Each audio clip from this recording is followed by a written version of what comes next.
Les damos la bienvenida al podcast número 200 de Crónicas Gumba. Con ustedes Víctor Dalos, me encuentran @GumbaVictor y me acompaña como siempre César Rivera, me encuentro en redes como @Flagstad. Un saludo para todos. Como estamos en un podcast múltiplo de 5, este es un bitácora, quiere decir que vamos a hablar primero de las reseñas que tenemos escritas en nuestra página y luego tenemos un tema que ya pudieron ver en nuestro título. Entonces, don César, ¿qué nos quedamos escuchando antes de entrar a hablar de estas reseñas escritas? Pues me preocupa un poquito el tema de derechos de autor, entonces voy a evadirme a la parte de Star Wars y me voy a ir con otra de las reseñas escritas que escribo, vamos a escuchar el tema principal de Smash TV.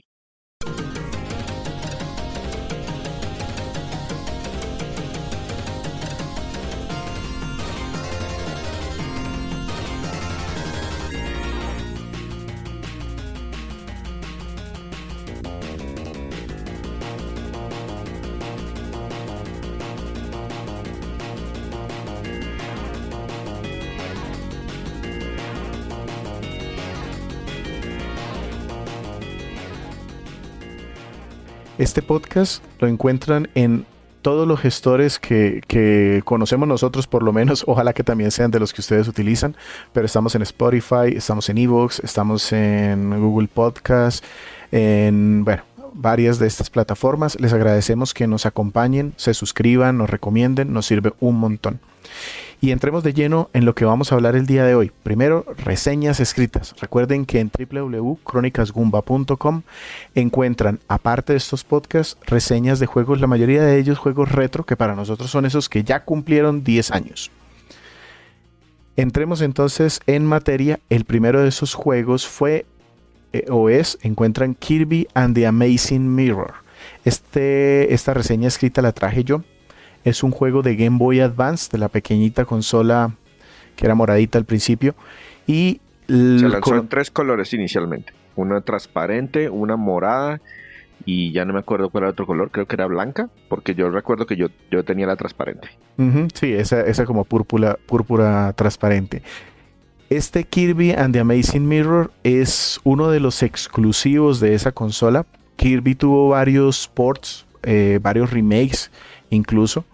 Porque recuerden que Game Boy Advance fue como ese resurgir de los juegos en 2 dimensiones. Entonces aquí hubo remakes de los juegos de Mario en 2D clásicos, estuvieron los Donkey Kong Country, hubo muchos otros juegos 2D.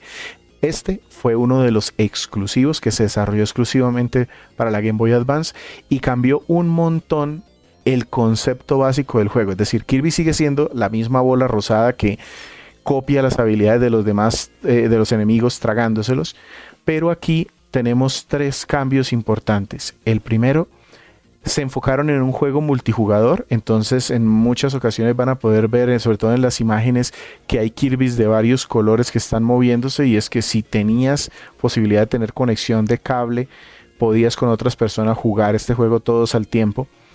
El segundo cambio importante es que el foco ya no fue en un juego de plataformas lineal. En lugar, tenemos más como una serie de niveles o mundos interconectados.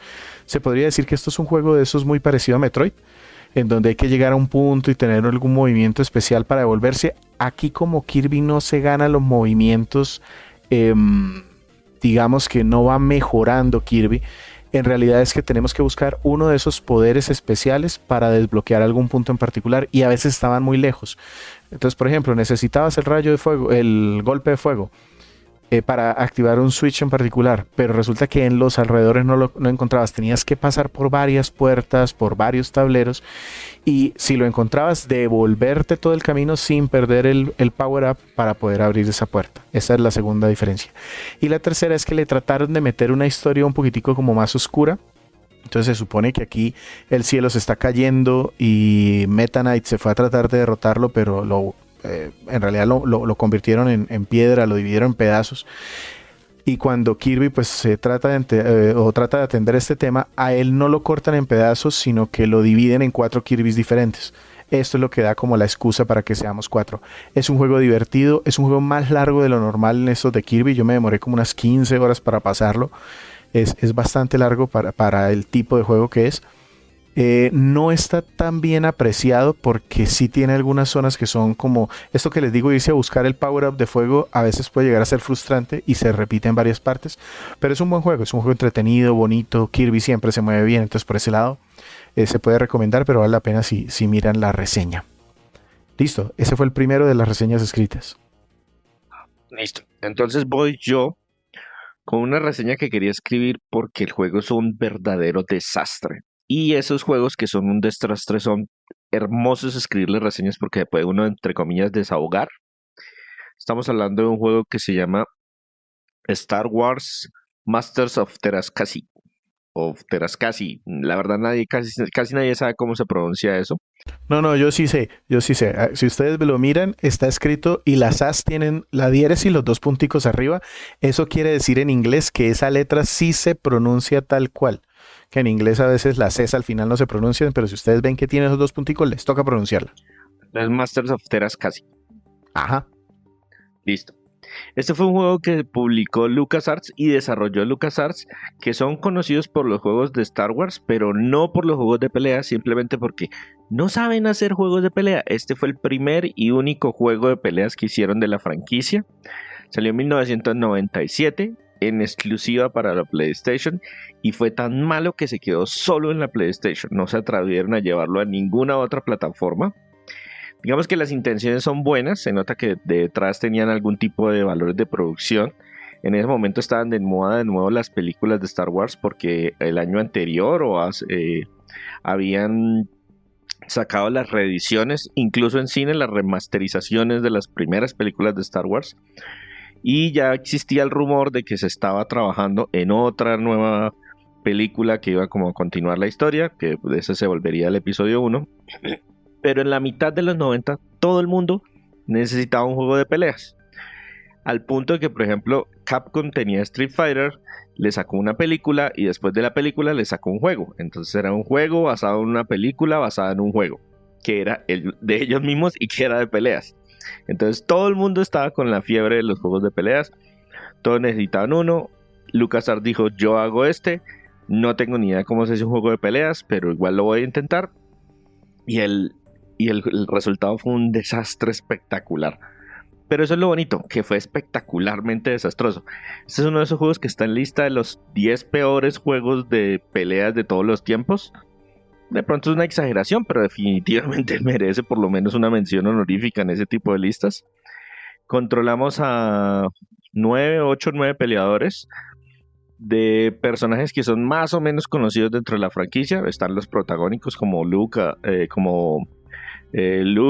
Skywalker o Han Solo o la princesa Leia, pero también hay un montón de personajes que incluso hay una personaje que fue creada exclusivamente para el juego, porque esto del Terascasi es un estilo de combate cuerpo a cuerpo que es especializado en no sé qué, y la verdad Se inventaron un arte marcial extraterrestre. Exactamente. Y sí se menciona por ahí en algunas otras partes, entonces técnicamente es parte del canon de Star Wars, pero pues son como 3 o 4 menciones y pare de contar. El juego es muy sencillo, es un juego de combate 1 contra 1, a bajarse la vida o a sacarse el ring. Es completamente poligonal y tridimensional, entonces se puede uno mover en diferentes planos. Y tiene como una inspiración así básica de Tekken o de pronto de Virtua Fighter, de estos juegos de peleas 3D. Pero tiene muchísimos problemas de balance, de los poderes especiales, de la forma como combatimos. A cada rato termina uno saliéndose del ring. Yo creo que el 50% de las peleas se acaban con un ring out porque no hay ningún tipo de barrera. Entonces en cualquier momento da uno un pasito mal y ¡ay! Perdí. Y el balance del juego también es terrible. Hacia el final los combates son durísimos. Hay que abonarle que sí tiene buenos valores de producción. La gente de LucasArts tenía muy buenos contactos dentro de la industria Light and Magic. Y tienen los efectos sonoros, la banda sonora, fragmentos de voces. Incluso le hicieron unas pequeñas animaciones al final de cada personaje, súper básicas. Pero definitivamente es uno de esos choques en cámara lenta que vale la pena mirarlo, y yo de mi parte los invito a que vayan y lean la reseña, fue muy divertido escribirla y hace rato la tenía pendiente. Fue uno de esos juegos que probé en esas tardes de alquiler en las casas de uno, luego lo probé nuevamente en la casa de otro amigo y como les digo, se quedó exclusivamente en la PlayStation. Nadie se va a volver a atrever a reeditarlo, remasterizarlo Y casi o ni a sacarlo sacar un juego de peleas de la franquicia porque después de eso no han vuelto ni a sonar. Sí, salió uno para Wii, Dual Lightsabers. Y si no lo conocen, imagínense por qué no lo conocen, pero sí existe ese juego. Incluso hay un modo de peleas dentro de otro juego que fue mucho más popular e incluso les quedó mejorcito que estos Dual Lightsabers. Entonces sí, es poco probable que lo puedan ver de otra forma que no sea buscándolo originalmente en PlayStation, pero también gracias a el nombre de la franquicia se vendieron un montón de copias, entonces tampoco es tan complicado de conseguir como uno pensaría. Víctor, le paso la batuta. Yo vengo con un título de culto que es muy famoso dentro de las personas que siguen el nicho de los juegos de disparos de navecitas. Se llama Ikaruga. Este es un juego que yo también tuve que probar por medio de primero el alquiler, porque salió originalmente en Dreamcast y se quedó en Japón al principio. Ya a América llegó en la GameCube. Y cuando digo que es muy famoso, es que hace poco tiempo, estoy hablando en el 2023, creo que fue en el 2021 o en el 2022, lanzaron una reedición física para las consolas de generación actual. Creo que está en PlayStation 4 y Nintendo Switch. Y para muchas personas, esta fue, digamos que el descubrimiento de Ikaruga porque no tenían ni idea de qué era. Por eso les digo que es de culto. Les digo que es un juego de navecitas. Gráficamente pues viene de la época del Dreamcast. Estoy hablando de... ¿2002? ¿2003? No, incluso antes, 2001. Estoy hablando del, sí, 2001 en Japón y ya para este lado en 2002, en donde la nave tiene una particularidad, me voy con la jugabilidad, y es que los enemigos todos son de dos polaridades, dicen en el juego, son de dos colores, o negros o blancos. La nave nuestra tiene la posibilidad de cambiar entre esas dos polaridades, de modo que si la dispara una nave con ataques o con balitas negras, ella las puede absorber y no le hacen daño. Pero si la disparan con balitas blancas cuando está en negro, pues ahí la pueden destruir. No la destruyen automáticamente, tiene como una barrita. Y la gracia es que si absorbes muchas balas de un determinado color, puedes lanzar luego un ataque especial. Y esta también es como un bullet hell, es decir, te llenan la pantalla de balitas.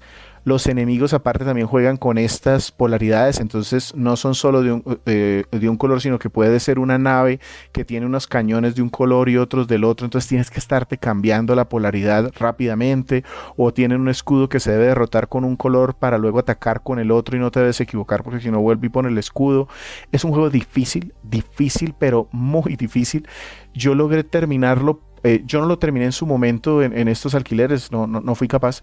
Lo tuve que terminar ya muchos años después, ya en PC, cuando salieron otras versiones que tenían algunos modos, incluso en donde hay continuaciones ilimitadas, hay continuos ilimitados, tiene un modo de jugadores en donde cada uno tiene una nave de un color, entonces hay que estarse como coordinando bien para absorber los disparos adecuados del otro.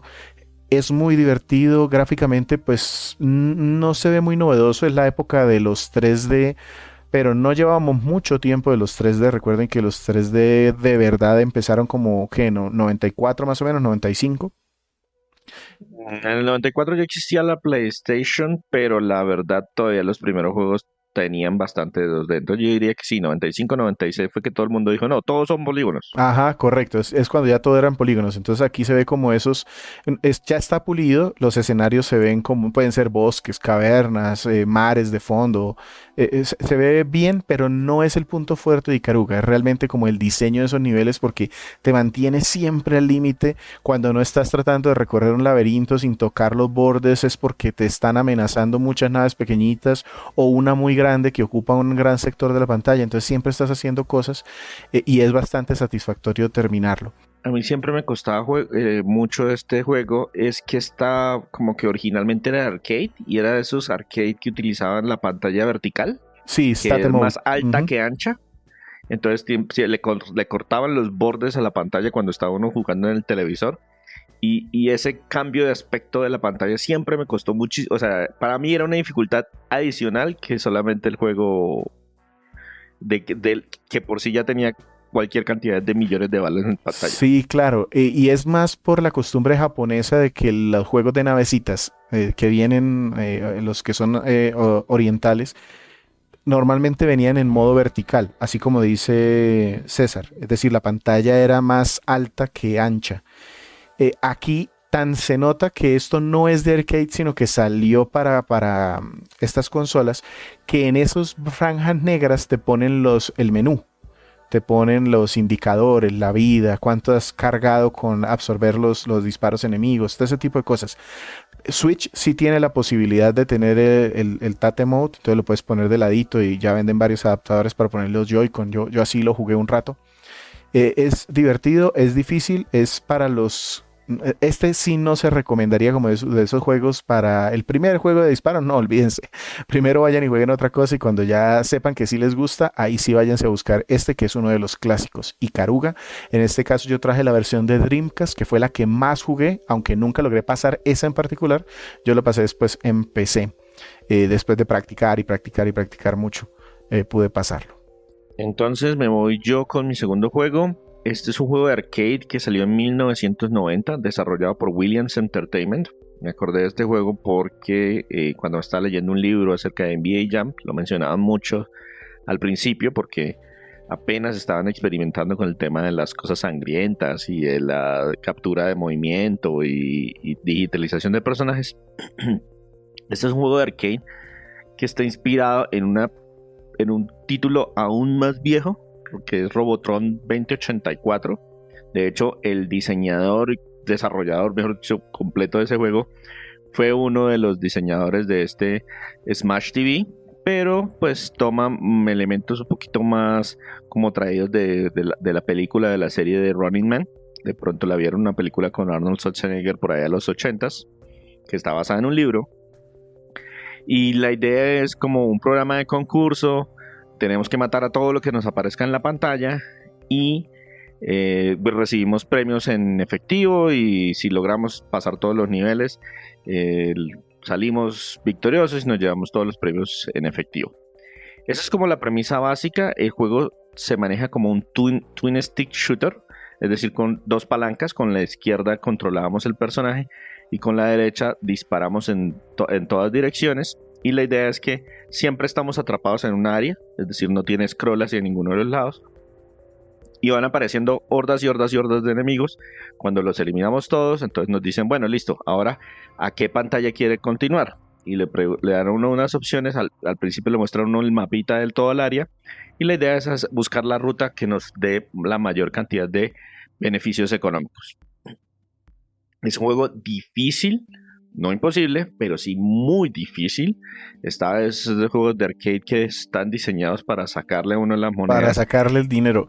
Yo no sé si yo jugué Smash TV en su momento, pero sí, como el juego fue muy famoso, engendró un montón de clones del mismo.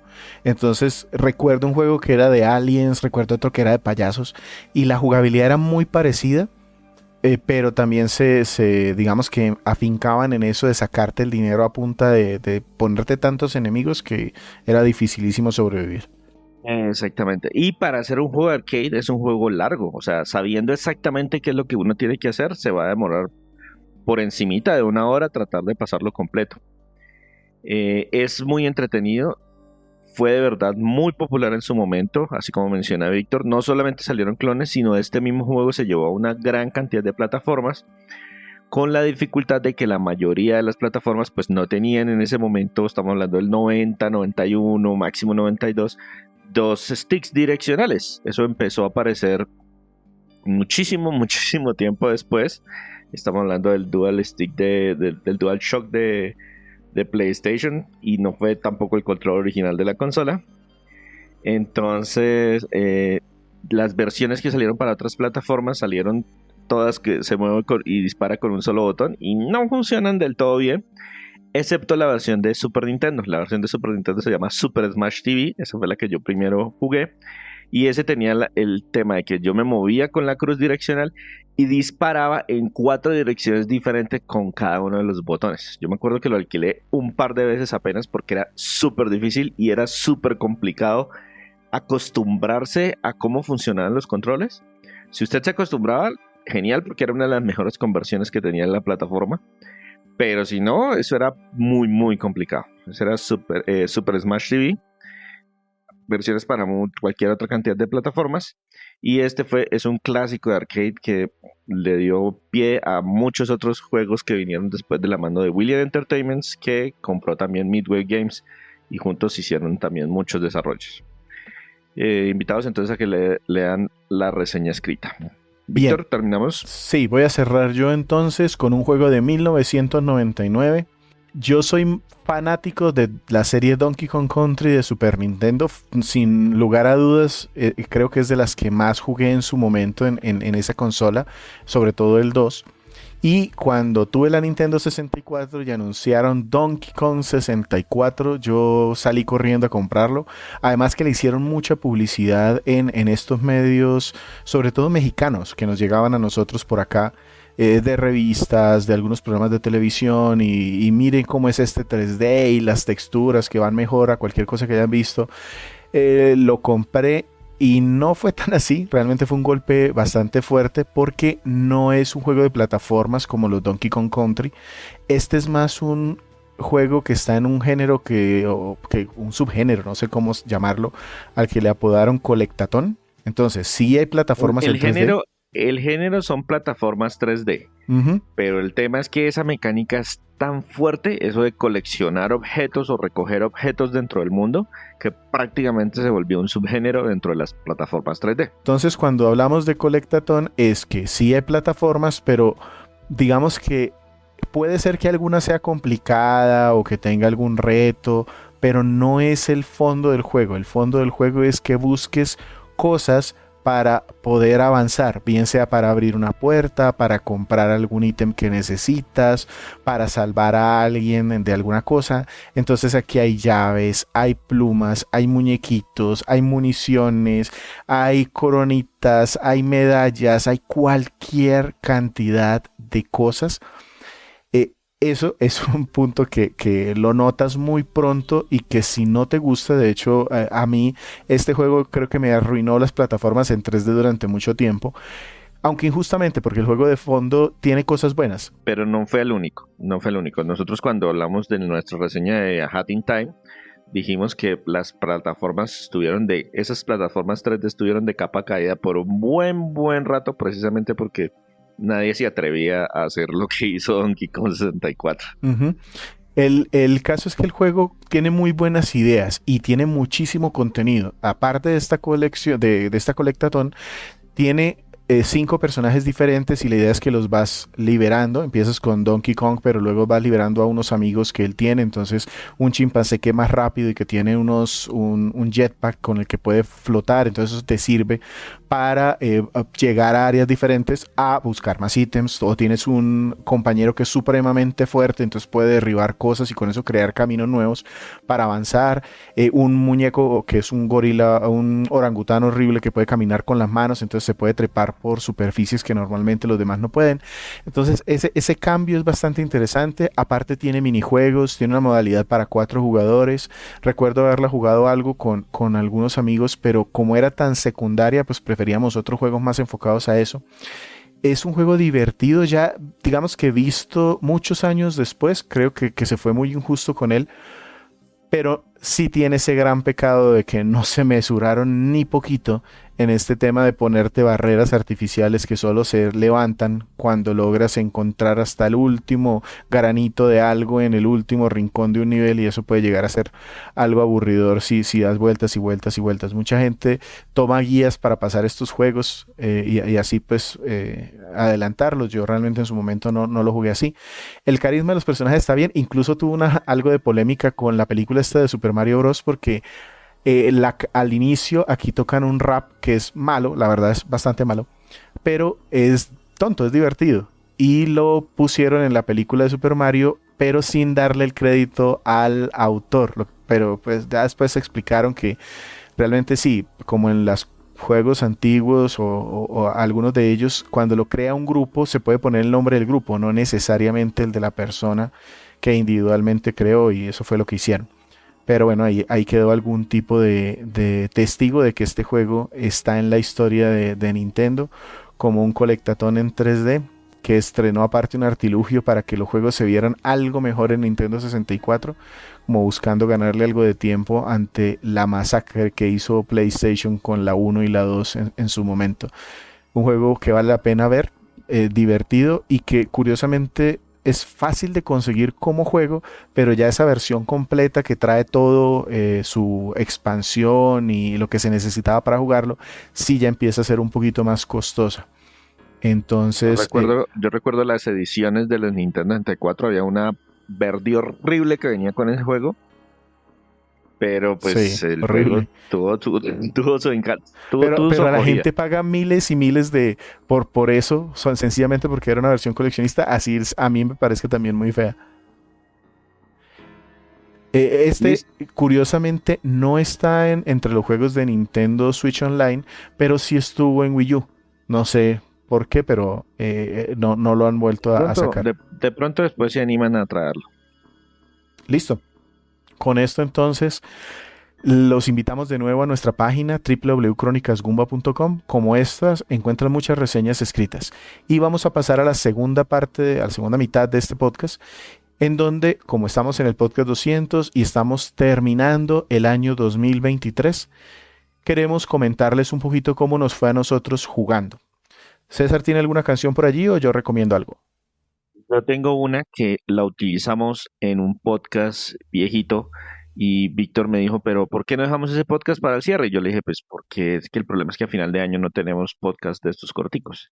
Entonces voy a dejar escuchando Carol of the Bells de la banda sonora de Cthulhu Saves Christmas.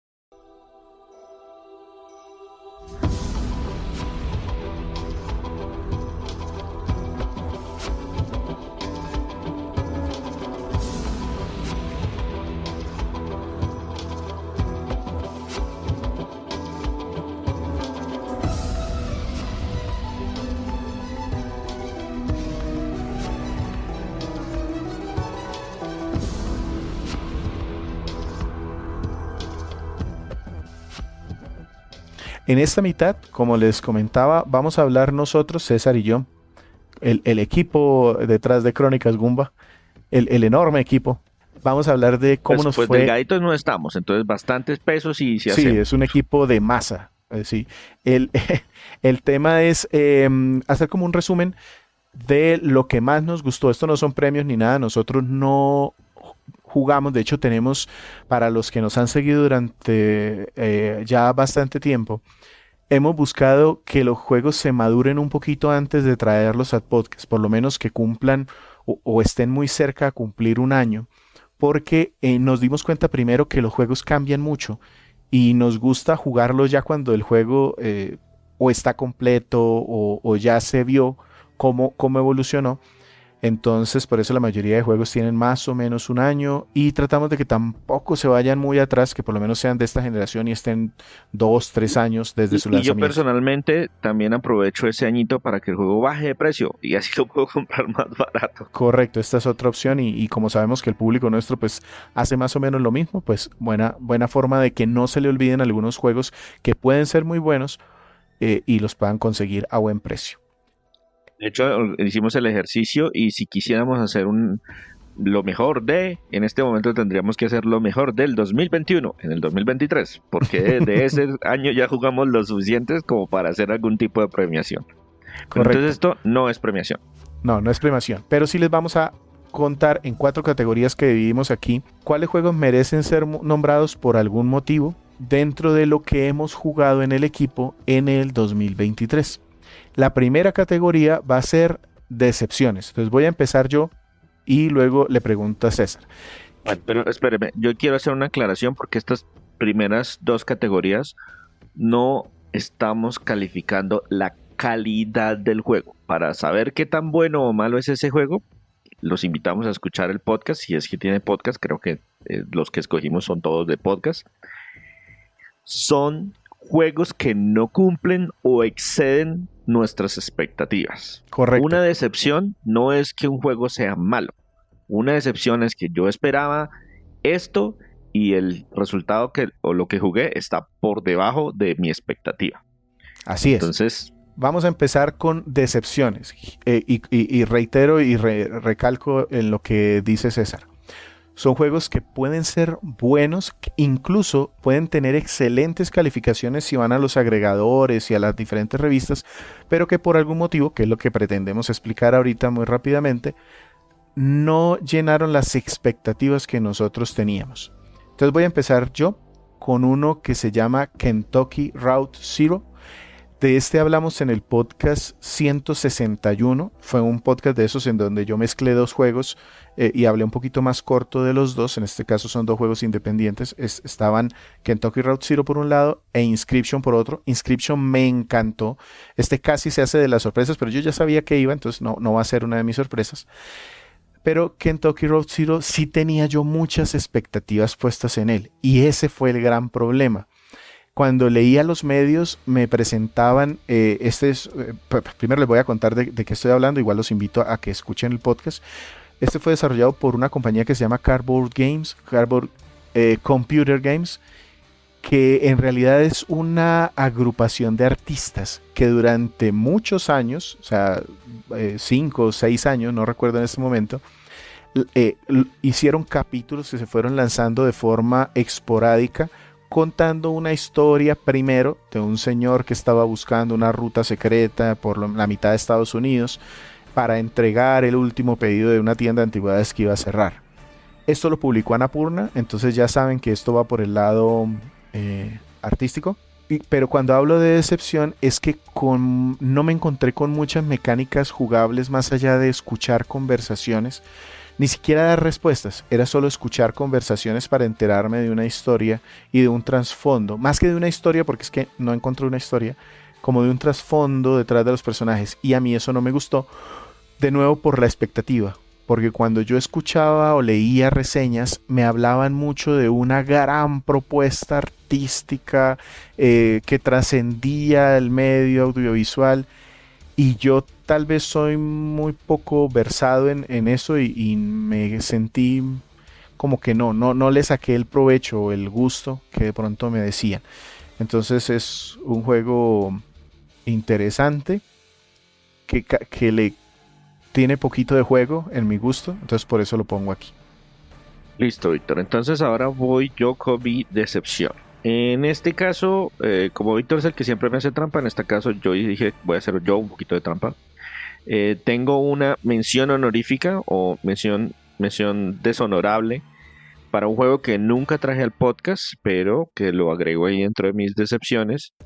Es un título que se llama Eiyuden Chronicle Rising.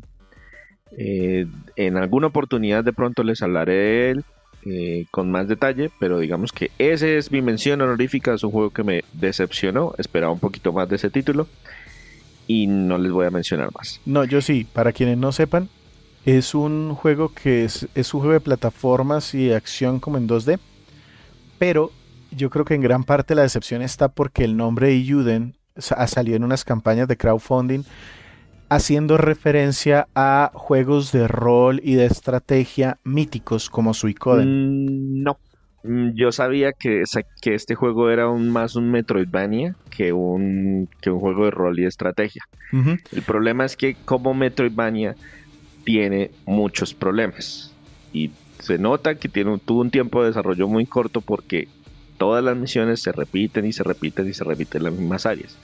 Entonces hay poca variedad y esa fue la razón de mi decepción. Cuando vi el nombre yo dije lo voy a comprar. Cuando vi que se trataba dije no gracias, yo esperaba un juego de rol, entonces mejor lo dejé pasar. No, yo sí sabía que era un Metroidvania, pero igual no cumple con lo suficiente para un Metroidvania. Pero mi decepción, mi verdadera decepción, es un juego que se llama A Plague Tale Requiem.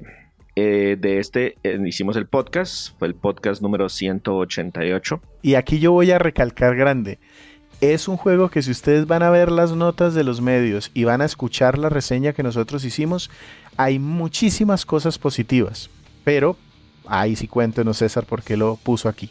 Primero porque mis expectativas eran muy altas porque yo ya había jugado la primera parte, A Plague Tale Innocence, del cual también tenemos un podcast y había sido una sorpresa muy agradable.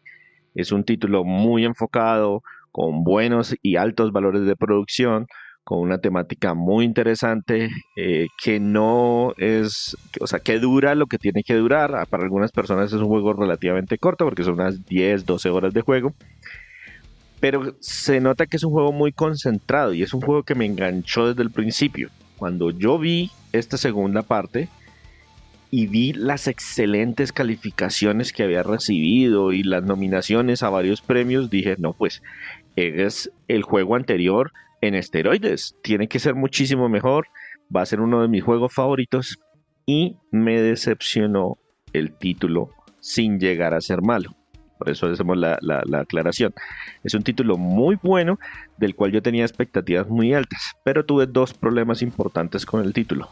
Uno, se demoró muchísimo en engancharme en la historia. Yo ya conocía a los personajes, sabía de dónde venía antes, pero la trama para arrancar se demora demasiados capítulos. Entonces, cuando finalmente las cosas se ponen emocionantes, me costó muchísimo trabajo llegar hasta ese punto. Entonces lo sufrí bastante. Esa fue una de mis decepciones. Y la otra es que se me hace que por extenderlo, por agregarle contenido, lo alargaron artificialmente. Entonces es un juego que yo diría que está alrededor de las 20 horas. Yo incluso lo jugué un poquito más para poderle sacar el platino. Pero muchas de esas cosas que uno decía, esto está como, lo están como alargando. Como están tratando de justificar el presupuesto, el esfuerzo de un título AAA. Y esas fueron las dos cositas que me decepcionaron del título. Yo estaba esperando una joya y no es una joya, es un título muy bueno, muy bueno, recomendado igual. Pero tienen que bajarle las expectativas porque de verdad yo estaba esperando algo mucho mejor. Y eso de que cuando quieren hacer el juego más largo, como que le meten contenido pensando en que las horas es lo importante, y a veces eso termina afectándole. Listo, entonces este fue A Plague Tale Requiem. ¿En qué podcast estuvo? Podcast número 188. Ese juego está en PC y en consolas de actual generación exclusivamente, sin incluir Nintendo Switch. Listo. Este es otro juego que también tiene que ver, otra categoría que también tiene que ver con expectativas nuestras. Esta categoría es la sorpresa del año 2023 para nosotros. Recuerden, no lanzado, sino lo que jugamos. Y estos son juegos que puede ser que desde el principio supiésemos que nos iban a gustar o que eran juegos con buenas calificaciones, pero por lo menos que nos interesaban. Ajá, pero que por algún motivo nos sorprendieron en algo. Yo aquí, un poquito de trampa de nuevo, tengo dos títulos. El primero, no les voy a hablar mucho de él, vayan y miren la reseña o el podcast. Es Kirby and the Forgotten Land, está en el podcast 164. Es un juego de plataformas de Kirby, sencillo, divertido. Yo sabía que me iba a gustar porque he traído varios juegos de Kirby aquí al podcast en general, pero me sorprendió lo bien que quedó hecha esa transición de 2D a 3D, lo agradable que es jugarlo en grupo, la cantidad de horas que le metimos aquí, entonces por eso está como sorpresa. Pero el que de verdad, digamos que superó mis expectativas por mucho, fue un juego de un podcast muy reciente. En el podcast 199 hablamos de Chained Echoes. Este es un juego de rol que, si no se supiera, le pondrían JRPG o JRPG, pero en realidad es hecho por un occidental. Es un juego que quiere hacer homenaje a los clásicos de los juegos de rol de 16 bits, Chrono Trigger, el mismo Suikoden, o de pronto más adelante Xenogears o ese tipo de juegos, en donde hay una historia profunda, en donde hay cosas, giros, juegos con el tiempo, cosas así. Entonces me sorprendió mucho que, sobre todo siendo un juego desarrollado por una sola persona, tenga tanto atención al detalle, a pesar de que no deja de sentirse como un juego muy independiente, con muy poquito presupuesto. Me diera como tantas sorpresas a cada hora que jugaba y decidiera meterle más de lo que incluso se necesita para pasarlo. Yo normalmente me voy por la línea principal, aquí decidí quedarme dando vueltas decidí quedarme buscando la historia de otros personajes, ganando habilidades extra. Entonces me sorprendió y recomendado por lo mismo, porque me sorprendió bastante. Chained Echoes lo encuentran también en prácticamente todas las plataformas disponibles. Eso sí, este juego tiene una versión física solamente una coleccionista y fue muy muy limitada. Entiendo que van a sacar otros tirajes ya de unas versiones estándar, entonces si lo... Sí, una versión que es un poquito más, Ujú, ya que con solamente creo que es el juego y un póster, una cosa, o sea, algo mucho más sencillo. correcto, pero en formato digital lo encuentran muy muy barato. Yo de hecho me animé a comprarlo precisamente porque tenía un descuento y me encontré dejando de lado todo lo demás para terminar este, por eso fue mi sorpresa. Chain Echoes, recuerden, podcast 199. Por este lado, mi sorpresa, también tengo una mención honorífica. La mención honorífica es para el juego que se llama Cult de Lamb, el podcast número 182. Es un juego que mezcla dos géneros, es por ratos un dungeon crawler de acción y por ratos uno de administración de base, por así decirlo, que realmente es un culto. Este me sorprendió porque había escuchado cosas muy buenas de él, pero no esperaba que esa mezcla y el ritmo me enganchara tanto de seguir jugando y seguir jugando y seguir jugando y seguir jugando. Ese enganche me llamó mucho la atención y por eso es mi mención honorífica. Pero el otro título, o el que le quiero hacer una mención especial, mi sorpresa del 2023, que no salió en el 2023, fue Scarlet Nexus. Es el podcast número 186. Este es un juego de acción y rol en el que nuestro protagonista tiene poderes psíquicos y tiene él en particular la habilidad de mover objetos. Es muy entretenido, los combates son muy divertidos, se juega mucho con unir las habilidades del protagonista con las habilidades de los amigos. La parte de rol, digamos que es un poquito más ligera, pero hay muchas actividades para hacer, muchos tipos de enemigos, los diseños, todo el mundo es muy anime, muy futurista. eh, de verdad, de verdad, de verdad que he sorprendido. La versión que yo jugué, que fue la de PlayStation 5, va de maravilla a una resolución 4K, 60 cuadros por segundo, súper estable. Se nota mucho el trabajo. Hay dos historias para explorar, la del protagonista masculino y la del protagonista femenino, que se cruzan en muchos puntos, pero esencialmente tienen también muchos elementos diferentes. Vale la pena jugar ambas historias. Y se me hace que es uno de esos títulos que pasó sin mucha mención. Bandai tiene un tema de que saca a veces mucho contenido licenciado que pues tiene mucha publicidad porque tiene mucho más presupuesto y este de pronto sí sonó. Yo recuerdo que en alguno de los eventos de estos grandes que hubo en su año fue como ese punto de descrestar, pero si bien todos los medios lo Porque lo mencionaban como un mostraron poco... en la conferencia de Microsoft. Y Microsoft normalmente no es de los que tiene este tipo de juegos que son marcadamente japoneses, tanto en su diseño como en toda la parte visual. Entonces eso le generó algo de ruido.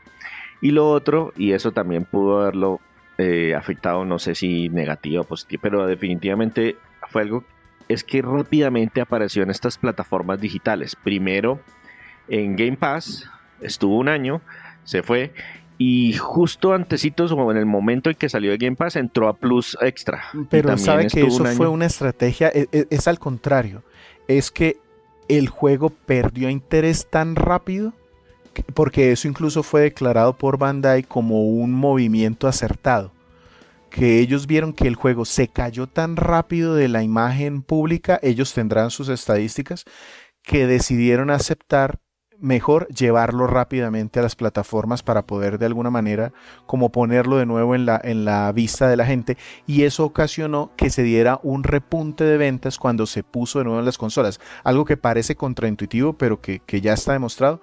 Cuando estos juegos se llevan a las consolas de descarga terminan teniendo un pico de ventas porque se lo recuerdan a mucho el público que de pronto lo El punto quería. es que no se lo he visto mencionar y no se lo he visto tampoco, por ejemplo, transmitir a ninguno de mis amigos que son streamers. No he visto tampoco que lo recomiendo mucho. Y la verdad sea dicha, el podcast nuestro también le gustaría recibir algunas escuchas adicionales. Para mí fue mi sorpresa del 2023, Scarlet Nexus. Lo pueden escuchar en el podcast 186 para que recibir más detalles del juego. Bien, ahora sí vienen las categorías que son como de premio, de lo que nos gustó y en fin. Va a estar un poquito difícil. Bueno, esta primera no tanto porque son números fríos y duros. Y es Sí, cuál fue aquí sacamos el ingeniero que llevamos dentro. Exacto, el juego que más jugamos. Y aquí es un número, así que aquí no hay nada más que ver. ¿Cuántas horas le pusimos a este juego? Entonces, aprovechando que ya todas las consolas dan de alguna manera una forma de hacer como esa trazabilidad de cuánto tiempo le dedicaste a alguno de los juegos durante el año, pues nos quedó fácil el verlo.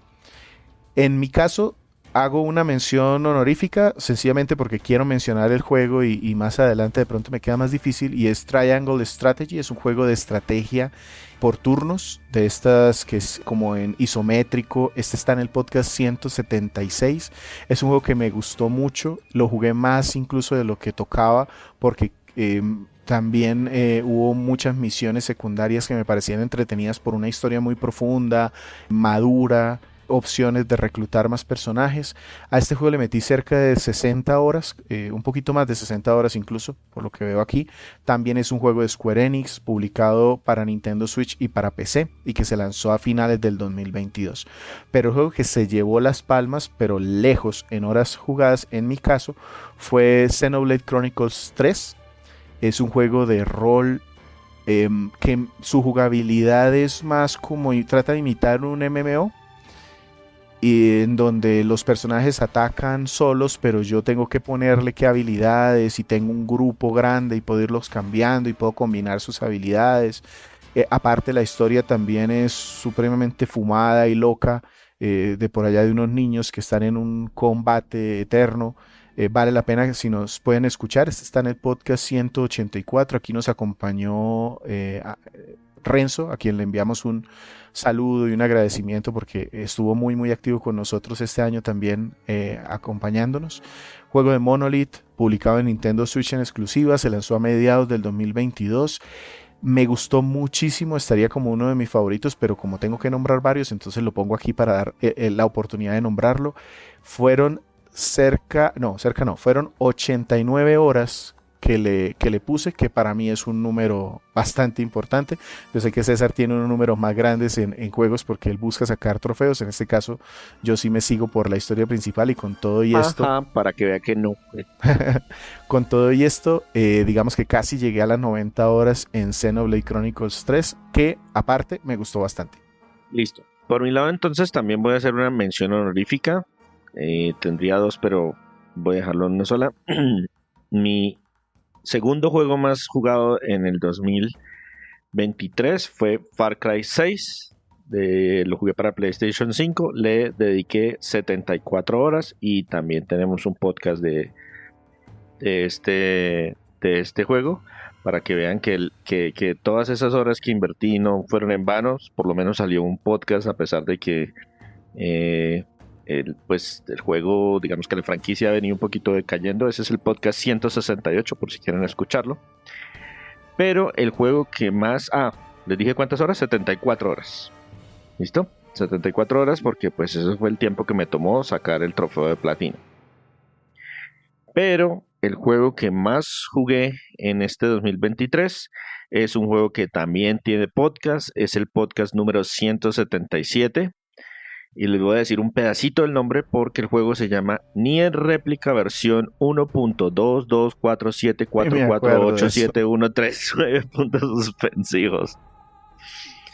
Ese fue el juego que más jugué en el 2023. Le dediqué 80 horas para sacar el platino.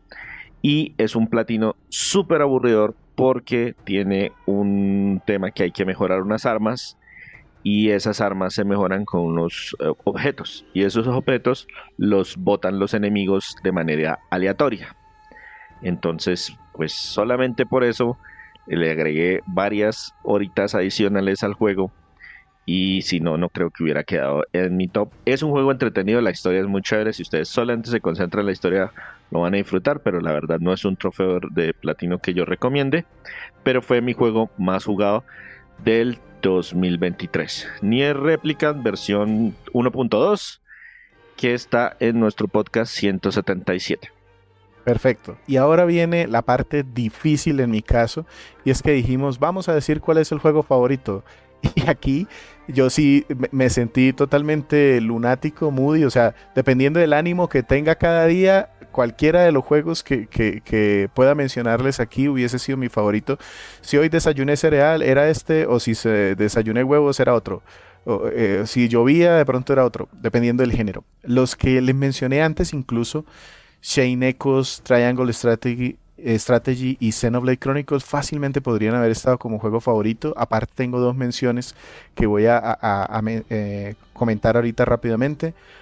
Forza Horizon 5 está en el podcast 183. Es un juego de conducción desarrollado por Playground Games. Es un juego completísimo, divertidísimo, un mundo abierto con muchísimas opciones de carreras. Hay el Eliminator, que es un Battle Royale grandísimo. Competimos contra trenes, contra aviones, bueno, loco. Si les gustan los juegos de conducción, este podría ser si estuviera de ánimo para juegos de conducción, este hubiese sido mi favorito del año. El otro que está como mención honorífica es Bayonetta 3. Este está en el podcast 196. Juego de Platinum Games de Nintendo que se lanzó a finales del 2022. Un juego de acción, hack and slash, muy rápido, muy demandante en reflejos, pero supremamente divertido. Con una historia flojísima, pero que me importó 5 porque el combate es tan divertido que realmente compensa lo demás. Podría haber sido sin duda mi juego favorito, pero decidí uno que me pareció más redondo y que se quedó más en mi mente durante todo el año, y es Yakuza Like a Dragon. Ese está en el podcast 158. También le puse casi 60 horas a jugarlo, lo hubiese podido estar también como mención honorífica en el de los juegos más jugados. Desarrollado por Ryoga Toku. No es el primer juego que traemos de la franquicia, publicado por Sega. Está en PlayStation 4, 5, Xbox Series, Xbox One, computadora, bueno, en fin. Lo consiguen fácilmente. Es un juego de rol por turnos. Este fue un gran cambio en una franquicia que antes era beat'em up. Tenía como acción de brawler. En este caso se pasaron al rol por turnos, que tiene una historia de un Japón relativamente actual, que mezcla temas de mafia, temas de abuso infantil, temas de pobreza, que te hace sentir a los protagonistas muy reales. Me gustó muchísimo. Además que este fue uno de esos juegos en donde probé al máximo mi Steam Deck. La había comprado antes, pero no la había usado tanto, y cuando encontré este juego casi que fue no apagarla durante todo el tiempo hasta que lo terminé. Entonces por eso lo traigo, más por ese sentimiento. Aunque de nuevo, cualquiera de los otros juegos hubiese podido clasificar: Forza 5, Bayonetta, Xenoblade Chronicles 3, Triangle Strategy, pero me voy a quedar con Yakuza Like a Dragon. Bueno, por mi lado yo tengo dos menciones honoríficas y el título que seleccioné como mi favorito del año. Son menciones honoríficas por dos razones particulares. Una, porque ya tenían podcast de hace rato, pero yo hasta este año lo pude jugar, uno de esos. Y otro porque es uno de esos juegos pequeñitos que jugué, terminé, pero no creo que le vaya a hacer podcast en un futuro próximo. Entonces me quiero mencionarlo porque no todo lo que yo termino se vuelve inmediatamente podcast. De hecho, ahorita les lanzo una estadística con respecto a eso. Las menciones honoríficas son Marvel's Spider-Man Miles Morales. Este fue un juego de lanzamiento de la PlayStation 5, que es como una expansión del juego de Spider-Man. Me gustó muchísimo, lo disfruté muchísimo. Ya tenemos un podcast de ese, pero no lo hice yo, porque en ese momento ni siquiera tenía la consola. Es el podcast 97, segunda parte. Ese lo trajo Andrés. Un saludo también para Andrés, que también estuvo presente en menor medida, pero estuvo presente en nuestros podcasts en este 2023 y que esperamos que vuelva en el 2024. Esa es una de las menciones honoríficas. El segundo es un juego que es estilo Metroidvania, que de estos jugué bastantes durante el año, que se llama Ender Lilies Quietus of the Night. Es un juego de Metroidvania que manejamos un personaje que es una niña y con ella van varios espíritus y son los espíritus los que atacan, no directamente nuestro personaje. Entonces podemos cambiar la configuración de los espíritus. El personaje es bastante débil, entonces tiene esa sensación de estilo, digamos que de dificultad alta, que varía fácilmente, los enemigos nos pueden eliminar, pero también es muy permisivo en el sentido de que si perdemos solamente nos regresan al último punto de chequeo, pero no nos penalizan de ninguna forma adicional. Esas serían mis 2 menciones honoríficas. Y el juego que seleccioné como mi favorito del 2023 es un juego de rol, de acción, con valores de producción supremamente altos y de una franquicia del que ya había probado algunos títulos, pero que no me habían gustado tantos en momentos anteriores. Estoy hablando de Tales of Arise. Es un juego que reseñamos en el podcast número 193. Es un juego muy completo que tiene mucho contenido, que permite variar bastante el estilo de combate. Es muy amigable con el jugador, está pensado para que uno se pueda aprender rápidamente las mecánicas y puede ser bastante complejo si uno se pone a jugar a la minucia, como hacer microadministración, o puede ser mucho más sencillo si nos concentramos solamente en la historia principal y sabemos darles instrucciones básicas a nuestros compañeros. Se me hace que tiene un muy buen balance y lo que les mencionaba, valores de producción muy muy altos, excelente animación 2D, cuadros estáticos, muchísimo diálogo, una historia muy atrapante, muy entretenida, que tiene muchísimos giros, y por eso Tales of Arise, que reseñamos en el podcast número 193, fue mi juego favorito del 2023. Perfecto. Entonces con esto cerramos, don César. Yo tengo aquí unos daticos adicionales para mencionar, ya que teníamos aquí pendientes. Este año estuvimos, como siempre, muy muy juiciosos. Publicamos 52 episodios y en esta oportunidad los 52 episodios fueron de contenido nuevo. No relanzamos podcasts adicionales, sino que decidimos que podcast como el que viene, que es el de 201, lo hacemos más cortico y lo separamos en 2 semanas, pero todo el tiempo es contenido nuevo. Esos 52 episodios son más o menos, mal contadas, poco más de 45 horas de audio.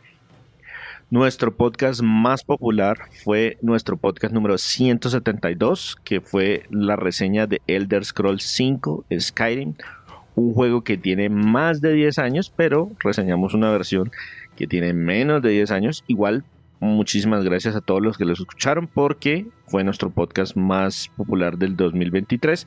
Y gracias a Renzo Camargo, que fue el que se dio la tarea de jugarlo como 80,000 horas para traerlo al podcast. Y una sola mala noticia, no logré conseguir mi meta de 100 seguidores en Spotify. En el momento en que estamos grabando esto, quedamos en 97 seguidores. Igual, si saben o nos pueden ayudar consiguiéndonos ese empujoncito final, esos 3 seguidores, se los agradecemos mucho. De verdad, fue un crecimiento muy importante el que tuvimos en esa plataforma durante el año. Le hicimos bastante fuerza. También crecimos un poquito en Instagram. Y pues fue una meta que lamentablemente no logramos cumplir, pero estuvimos muy, muy, muy cerquita. Entonces yo la doy casi como por cumplida. Esos son como los daticos que tenía ahí para complementar, Víctor. Listo, con eso cerramos entonces el año 2023 en Crónicas Gumba, podcast 200, Bitácora. Estamos aquí porque ustedes nos escuchan, les agradecemos muchísimo allí donde están. No tenemos muchos comentarios, pero los que nos dejan los seguimos. Nos gusta muchísimo que nos dejen también menciones y que nos recomienden. Vamos a estar aquí en el 2024 también, si no sucede nada extraordinario.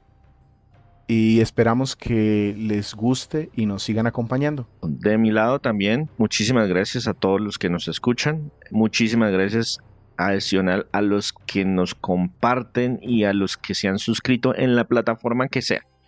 Nosotros estamos más pendientes de una que otra porque esa es como en la que sentimos que tenemos la posibilidad de crecer. Pero, por ejemplo, muchísimas gracias a todos los que nos hicieron comentarios en nuestro Spotify Wrap, nuestro resumen de Spotify de 2023 que se publicó tanto en Twitter como en Instagram.